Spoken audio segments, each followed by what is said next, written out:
Nyi, Nyi Rongkot. Nyi.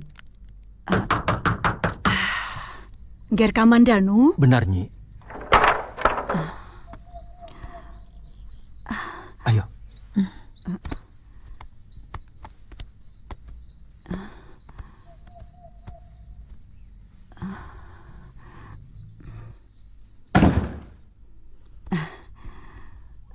Pakaianmu lusuh begini. Bagaimana keadaan ayahmu? Sudah sampai dia? Pertanyaanmu kok merepet begitu? Satu-satu. Ayah sudah sampai dengan selamat. Oh. Kalau pakaianku, ya nggak pernah ganti. Wong aku berkelana. Ini siapa? Ini namanya Meisin. Dia istri sahabatku. Tapi suaminya sudah meninggal. Namanya kok angel disebut? Dia orang seberang, Nyi, dari daratan Cina. Oh. Sekarang bikin wedang jahe ya. Dan siapkan makanan kalau ada. Silakan. Iya, terima kasih.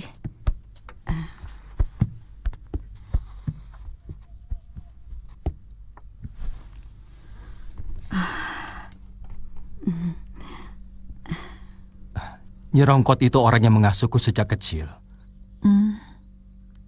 Karena ibuku meninggal waktu melahirkan aku. Lalu ayahmu? Terpaksa kuungsikan ke pesisir. Di sini keselamatannya terancam. Ayahku seorang pembuat senjata untuk kerajaan Tumapel. Sementara kerajaan itu sekarang dikalahkan oleh kerajaan Gelang-Gelang. Nyi, Kakang Dwi Pangga pernah kemari? Dwi Pangga itu betul-betul anak yang kurang ajar. Selama ini dia nggak pernah menengok Nyai. Bahkan sebelum Tuan Hanggareksa mengungsi pun, dia nggak pernah menengok Nyai. Nyai dengar, sekarang itu dia menjadi saudagar hasil bumi.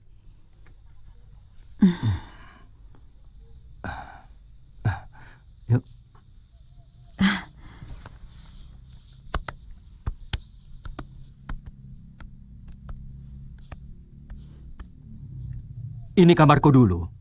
Nanti Nyi Sanak bisa tidur di sini, aku di sini.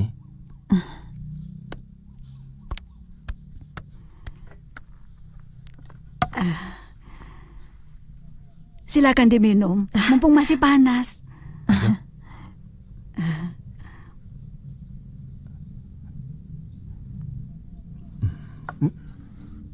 Minuman ini hanya enak diminum waktu masih panas. Terima kasih. Di Pancuran.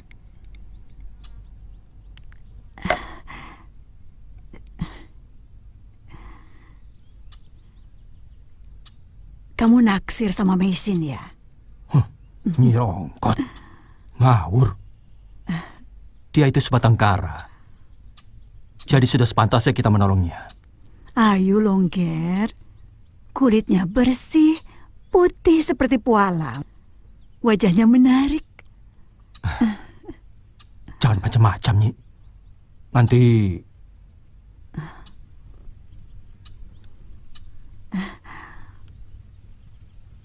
Loh, kok bajunya dipakai lagi? Ganti Nini. Baju ini nanti Nyai cucikan.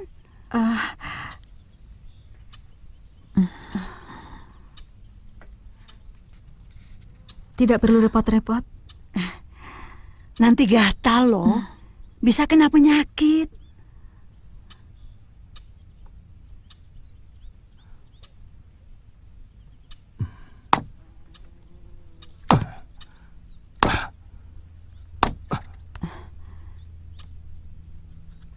Ger. Oh, kamu cantik sekali, Meisin. Tapi gerakanku agak kurang bebas. Dan kemben ini membuatku sesak nafas. Itu karena kamu belum biasa saja. Sebaiknya kau kenakan pakaian itu seterusnya, supaya tidak menarik perhatian orang. Bagaimana kalau harus naik kuda? Kau bisa pakai celana dulu, baru ditutup dengan kain. Oh iya, sesudah sarapan, kau akan kuajak ke rumah Paman Guru Ranubaya.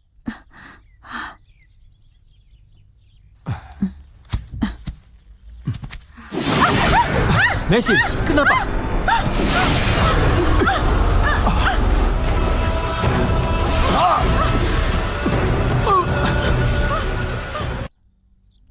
Lantas? Pedang ini tinggal seonggok besi, yang tidak ada bedanya dengan besi-besi rongsokan yang lain. Karena isinya sudah meninggalkannya. Di tempat inilah, dulu guru membuat senjata-senjata pusaka yang hampir dimiliki semua ksatria Singosari atau Tumapel. Bahkan pernah ada Raja Melayu yang ingin memesan untuk dibuatkan pusaka. Di negeriku hampir tidak ada senjata yang dipakai untuk pusaka. Pedang yang baik adalah yang besinya pilihan dan tidak terlalu berat, tapi sangat kuat dan tajam. Di sini tidak. Setiap genggaman pedang tidak hanya membutuhkan besi yang baik, tapi juga isinya. Sehingga sangat berbeda antara golok buat membelah kayu dengan golok milik seorang pendekar. Aneh ya, sekarang pedang ini jadi lebih enteng. Mungkin guru sengaja mempersiapkan isi pedang itu sepasang, supaya pedang itu di negeri Nyisanak menjadi malapetaka, seolah selalu menebarkan amarah dan haus darah. Iya memang, memegang pedang ini menjadi cepat terpancing dalam amarah dan juga dendam. Mudah-mudahan sekarang tidak. Sang naga sudah bertemu dengan puspanya, yaitu Dewi Ular Bunga yang sangat beracun. Dia akan menjadi tenang, meski tetap saja berbahaya karena kehebatannya. Ternyata kau sangat mengerti tentang pedang Tuan Kamandanu. Panggil saja aku Kakang Kamandanu. Kalau tidak keberatan, maukah kakak memainkan 1 atau 2 jurus ilmu pedang dari kakek Ranubaya?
Luar biasa.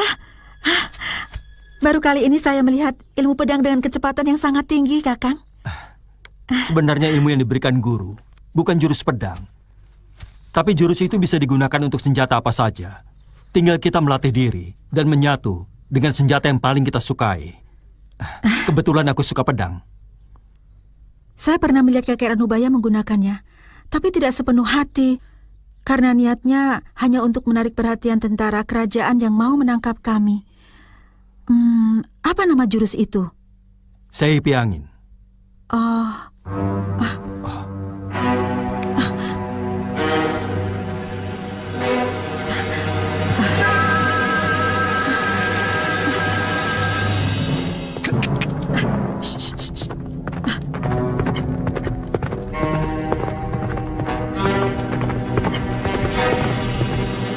periksa tempat ini. Siapa tahu mereka masih membuat senjata dan memasuk pelarian orang-orang Singosari. Tapi perkampungan ini sudah lama ditinggalkan pemiliknya. Jauh sebelum Singosari runtuh. Sudah pernah diperiksa? Sudah, sekali. Waktu melakukan penggerebekan di rumah Empu Hanggareksa. Kalau begitu, kita teruskan perondaan ke barat. Siapa tahu kita bisa menemukan orang asing buronan dari Cina itu. Hadiahnya cukup besar. Cukup untuk hidup setahun dan ongkang-ongkang kaki.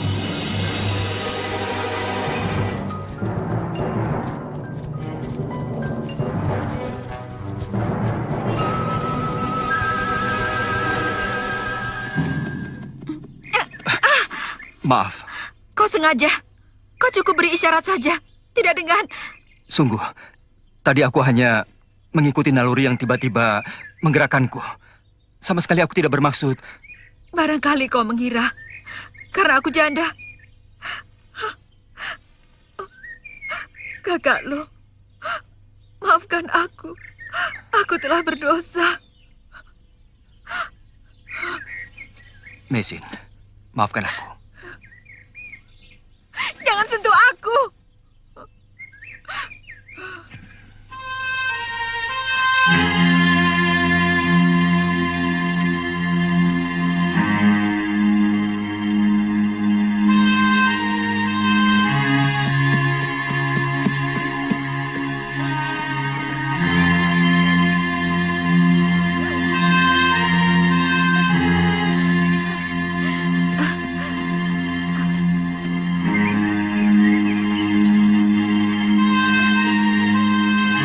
Mesin!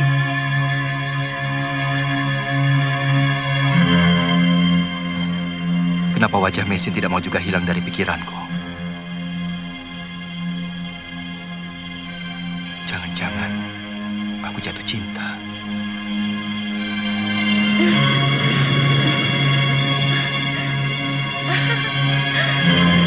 Kakak!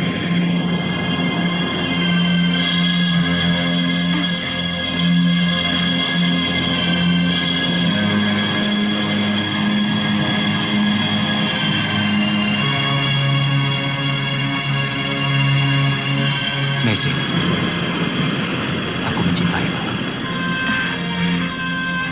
Aku juga, kakak.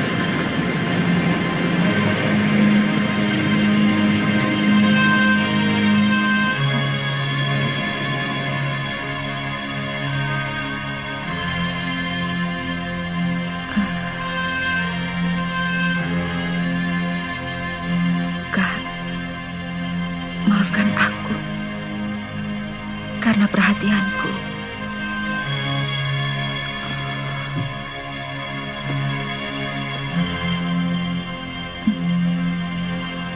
Telah tertuju pada lelaki lain.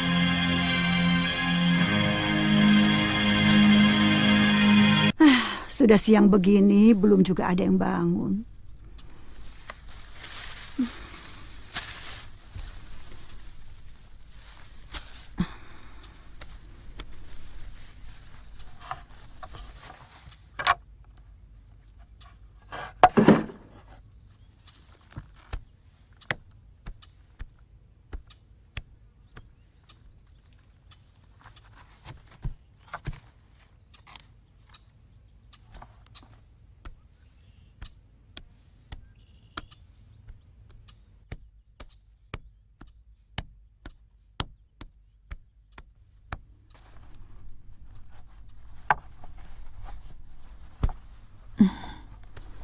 Aduh, kemarin itu melelahkan sekali ya. Nyai baru mau bangunkan. Saya tidak bisa tidur, Nyai. Wajah suami saya selalu muncul dalam mata saya. Itu arti... Mesin!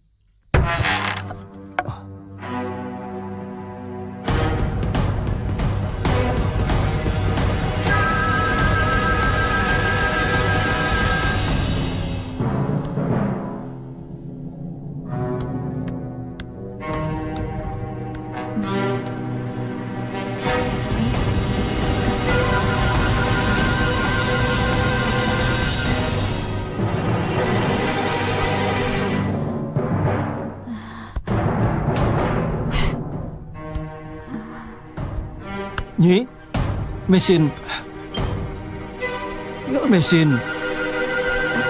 pergi, Nyi. Semalam dia pamit pada Nyai. Kenapa tidak dilarang? Setidak-tidaknya Nyi Rongkot menyuruh dia untuk bicara dulu padaku. Dia tidak mau. Dia memaksa harus pergi. Aku tidak mau. Malapetaka juga menimpa Kakang Kamandanu. Bahkan mungkin menimpa seluruh keluarga ini. Tidak. Apa yang Nini cemaskan tidak mungkin terjadi. Percayalah. Nini boleh pergi kalau Angger Kamandanu mengizinkan. Kamandanu sangat memperhatikan keselamatanmu. Saya tidak bisa. Karena Kakang Kamandanu terlalu baik pada saya.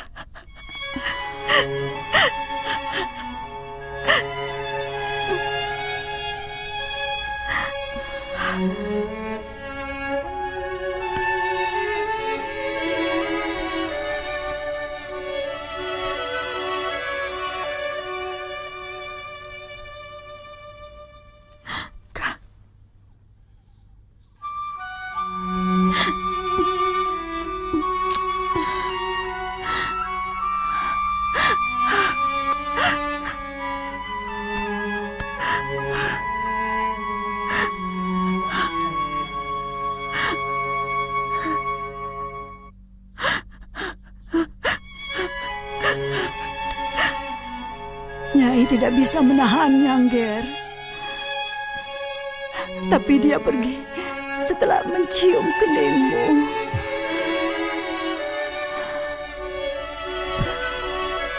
Ger. Ger. Ger. Kau lihat sendiri. Begitu gampang aku menyuruh Praba. Hasil bumi dari Manguntur yang kita beli dengan murah bisa dijual dengan harga yang lebih tinggi. Iya, memang sejak Raden menjadi pedagang, tampak kehidupan keluarga Raden jauh lebih mewah. Tapi apa Pamungsu? maaf kalau saya salah. Bukankah Raden lebih terhormat sebagai putra seorang empu? Bahkan orang akan lebih menyegani Raden kalau Raden mau melanjutkan sebagai empu. Zaman sudah berubah, Pamungsu. Zaman orang menghargai para empu sudah berlalu. Sekarang orang akan hormat pada kita kalau kita kaya raya. Karena dengan kekayaan kita bisa dihormati oleh siapapun. Dan kita bisa membeli apa saja. Tapi kita tidak akan mampu membeli ketulusan, Den. Apa perlu? Ketulusan itu hanya untuk orang lain, bukan untuk kita. Ketulusan ayahanda dalam mengabdi kepada Sang Prabu malah mencelakakan dia. Apa arti ketulusan kalau berakibat seperti itu? Hah?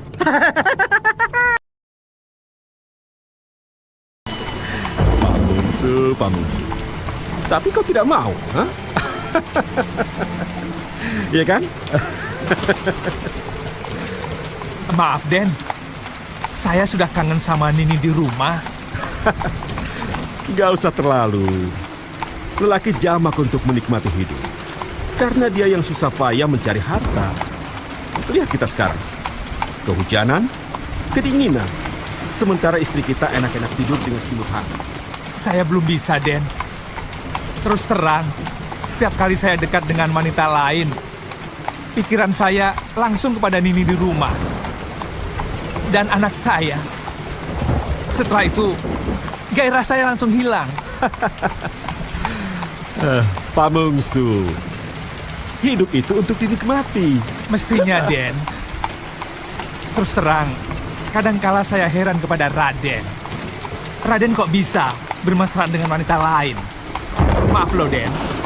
Padahal Nini Narirati jauh lebih cantik dari wanita itu. Milik kita sendiri biasanya membosankan, Pamungsu. Dan supaya kita tidak bosan, karena kita tidak boleh bosan kepada istri. Maka harus ada penyegaran. Dan wanita-wanita lain itulah penyegarnya.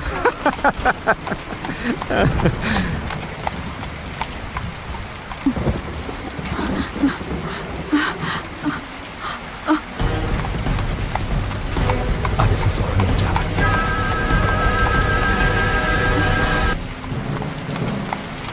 Dekati dia, Pak Musuh.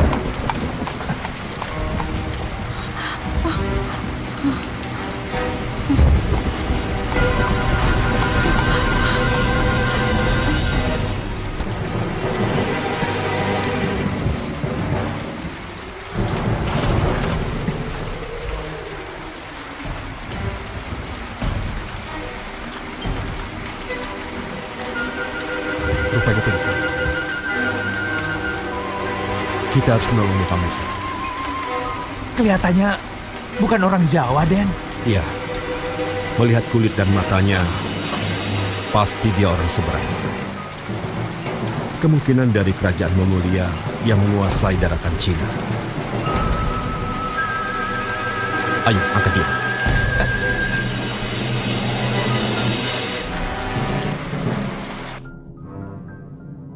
Nyi, tolong.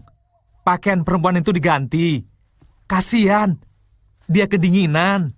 Aku ndak kenal, sampean saja yang menggantikannya. Aku juga tidak kenal. Dia kami temukan pingsan di tengah hujan. Dan Dwi Pangga kasihan. Jadi dia dibawa. Kenapa dibawa kemari? Den Dwi Pangga kan punya rumah lebih besar, lebih bagus. Itulah. Dan Dwi Pangga bilang, Nini Narirati itu orangnya suka cemburu, membabi buta. Makanya dia nitip kepada Nyai. Karena menurut Den Dwi Pangga, Nyai itu orangnya punya pengertian dan belas kasihan. Itu bukan kata saya loh. Den Dwi Pangga sendiri yang bilang. Den Dwi Pangga bilang begitu? Iya. Dia itu kalau menilai orang selalu tepat. Saya ngomel itu bukan karena dia. Saya mangkel sama sampean. Janjinya pergi cuma 5 hari, kok sampai 10 hari. Apa sampean nggak kangen?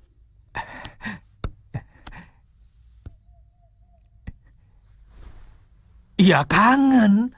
Kangen banget. Jangan ngintip.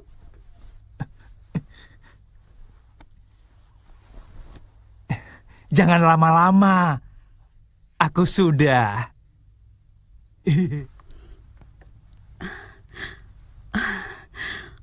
Orangnya cantik loh, Kang. Dia sudah sadar.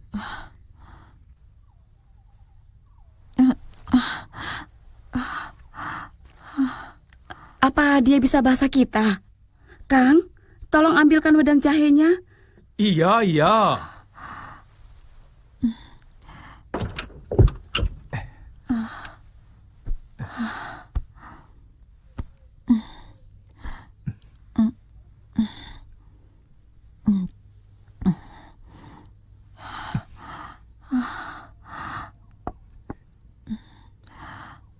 Di mana saya sekarang? Jangan khawatir, Nyi Sanak berada di rumahku, di desa Manguntur. Perut saya sakit sekali. Dari kemarin belum kemasukan apa-apa. Kasihan. Kang, ambilkan makanan di Para. Ya, ya.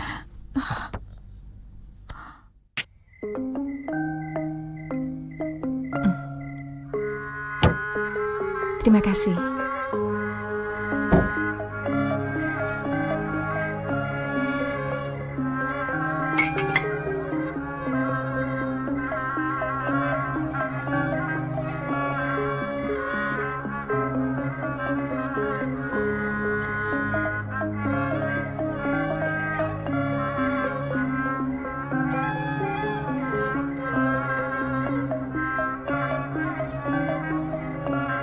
Kakang Dwi Pangga, makanannya sudah siap.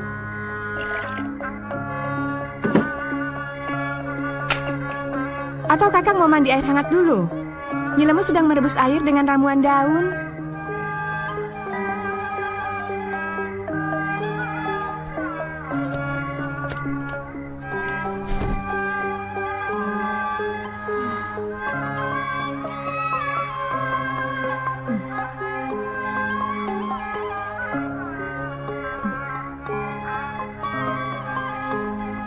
Merpati muda terbang rendah di padang ilalang.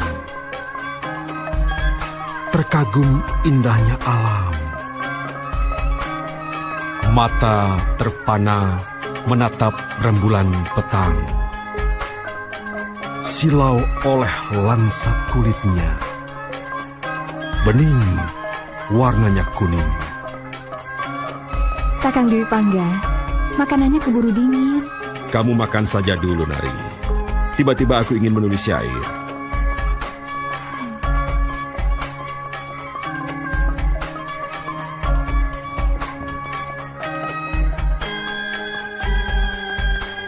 Kau malah tidur? Kamu tidak lapar ya? Lapar sekali. Tapi selagi suami ada di rumah, seorang istri pantang makan lebih dahulu. Loh, kok begitu? Harus begitu. Terus terang, Kakang agak aneh sekarang.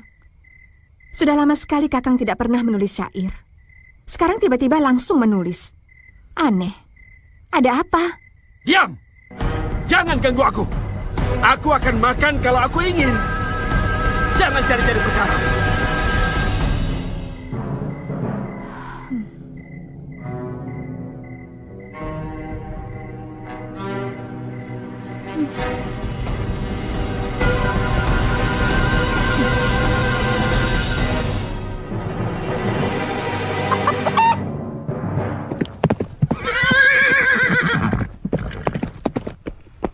Bagaimana keadaannya, Nyai? Sudah baikan, Den. Sudah mau makan bubur. Di mana dia?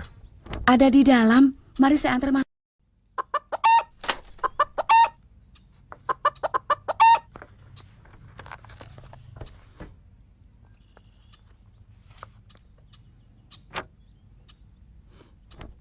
Sama sekali Kakang Dwi Pangga tidak menyentuhku. Bahkan dia tidur di atas tikar di tempat dia menulis syair. Benci saya. Sabar saja, Den. Mungkin dia sedang lelah. Aku punya firasat buruk. Dia sedang... Panji, jangan jauh-jauh. Iya, Bu. Ini Jalak mau lari.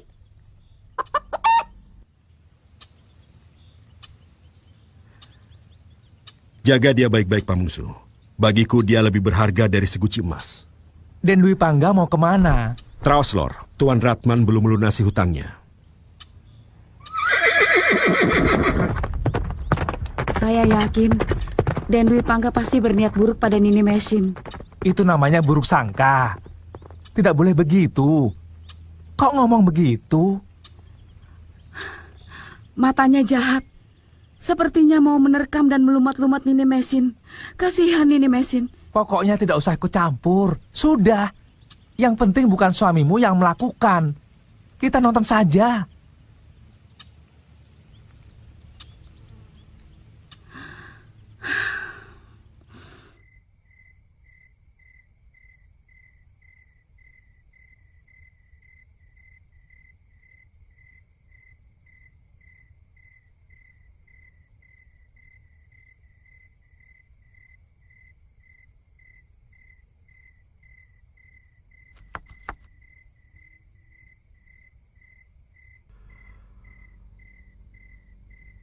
Merpati muda merenung murung.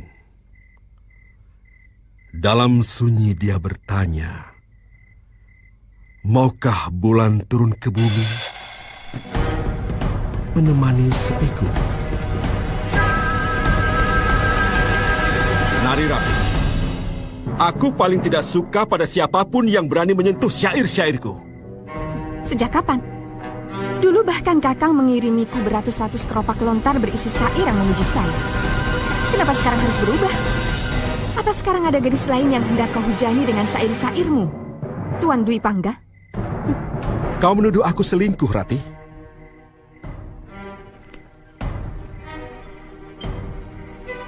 naluri wanitaku yang mengatakan begitu. Mengakulah Tuan Dwi Pangga. Jangan macam-macam Ratih. Berikan keropak itu.